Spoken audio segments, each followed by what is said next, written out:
13મા દિવસે પણ આરોગ્ય કર્મીઓ હડતાળ પર યથાવત છે। હડતાળમાં કર્મચારીઓની સંખ્યામાં ઘટાડો થયો। સરકારના કડક વલણના કારણે સંખ્યામાં ઘટાડો થયો છે। કેટલાક કર્મચારીઓ ફરજ પર હાજર થયા છે, કેટલાક કર્મચારીઓ સરકારને મચક આપવા તૈયાર નથી। ગાંધીનગરની સત્યાગ્રહ છાવણી મેદાનમાં એકઠા થયા છે આ કર્મચારીઓ। બટેંગે તો કટેંગેના સૂત્ર સાથે કર્મચારીઓએ નારા લગાવ્યા। परीक्षा रद्द करो और ठराव रद्द करो न लगाव्या नारा। કેટલાક લોકો ભાગલા પડાવતા હોવાનો પણ આ કર્મચારીઓએ આરોપ લગાવ્યો। આરોગ્ય કર્મચારીઓ છેલ્લા 13 દિવસથી ગાંધીનગરના સત્યાગ્રહ છાવણી ખાતે આંદોલન પર બેઠા છે। અચોક્કસ મુદ્દતની હડતાલનું એલાન કર્યું છે। 13મો દિવસ છે। જો કે ગઈકાલે રાત્રે આ હડતાલ ટલ્લે ચડી હોય તે પ્રકારના સમાચાર આવ્યા હતા। સરકારી આરોગ્ય અધિકારી આણંદ અને અમદાવાદ તેના અધિકારીઓએ એવો દાવો પણ કર્યો હતો કે આ બે જિલ્લાના કર્મચારીઓ ફરજ ઉપર હાજર થયા છે। જો કે અહીંયા પણ સંખ્યામાં ઘટાડો ચોક્કસથી જોવા મળ્યો છે। આ સુરેન્દ્રનગર જિલ્લો કે જ્યાં અહીંયા અલગ અલગ જિલ્લા પ્રમાણે આરોગ્ય કર્મચારીઓ હડતાલ પર બેઠા છે, તેની અંદર આ સુરેન્દ્રનગર જિલ્લો અત્યારે ખાલી દેખાય છે। એ જ રીતે આણંદ જિલ્લો પણ ખાલી દેખાય છે। આણંદ જિલ્લાના આરોગ્ય અધિકારીએ ગઈકાલે દાવો કર્યો છે કે આણંદ જિલ્લાના તમામ કર્મચારીઓ હાજર થઈ ગયા છે। એ જ રીતે અમદાવાદના પણ હાજર થયા છે। અન્ય જિલ્લા છે, મહેસાણા જિલ્લો છે, કચ્છ છે, રાજકોટ, નર્મદા, એની પણ સંખ્યા અહીંયા ઓછી હોય તેવું લાગી રહ્યું છે। જો કે બીજી તરફ કેટલાક કર્મચારીઓ આરોગ્યના એ હજુ હડતાલ ઉપર અહીંયા યથાવત છે। આપ દ્રશ્યની અંદર જુઓ છો એ મુજબ 13મા દિવસે પણ આરોગ્ય કર્મચારીઓ અહીંયા હડતાલ ઉપર બેઠા છે અને માગણી પોતાની પ્રબળ કરી રહ્યા છે।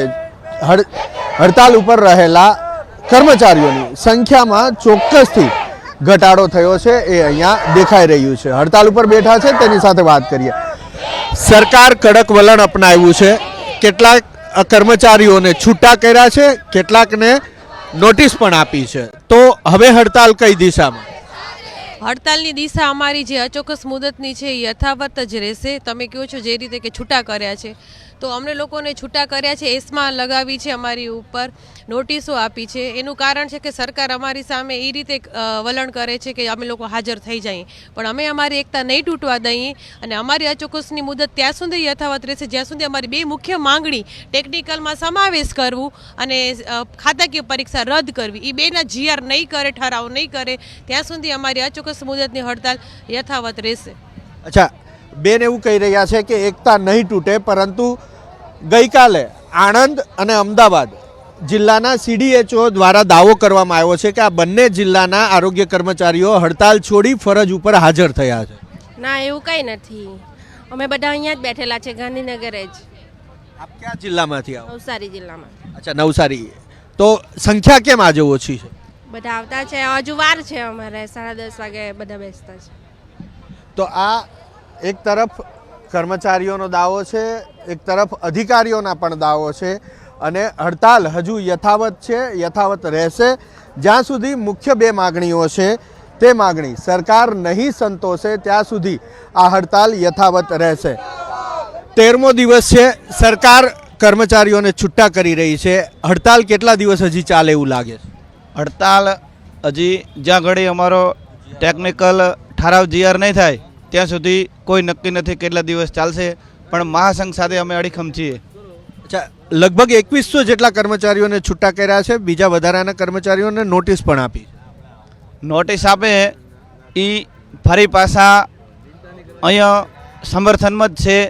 જેટલા પણ કર્મચારીઓને છૂટા કરેલા છે તે અહીંયા કને મહાસંઘ સાથે જ છે અને સાથે જ રહેશે।